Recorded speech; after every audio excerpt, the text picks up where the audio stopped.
Well, I think the thing you have to understand about any discussion of kids is that it's an abstraction of things that society believes about adults. And I think that the difference between now and the past is that I think there's a very widespread sense in society that human beings are generally vulnerable. So it kind of follows that we would expect children to be vulnerable too. So, you know, it's not surprising that we expect the worst if as adults we feel unable to manage our own environment and unable to, you know, make an impact in our own lives. Well, I think that changing the current climate, building trust between adults is something that can take a lot of different practical forms. I think in the first instance, it's probably going to be parents, perhaps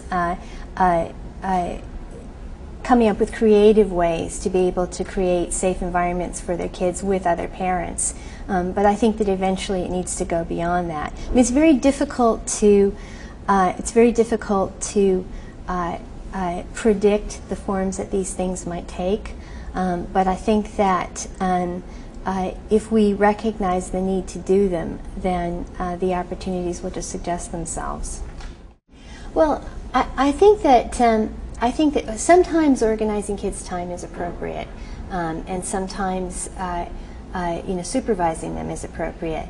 But the fact is that in order to become productive, independent adults, kids need to be able to take risks. They need to be able to try things out on their own. They need to be able to, make decisions and bear the consequences of them. Now, obviously, kids are vulnerable, and so you want to be careful about what those situations are. But I think there's a real overstatement of the dangers for children, and there's a lot more leeway we could give them in being able to kind of stretch their wings, experiment, and do things for themselves.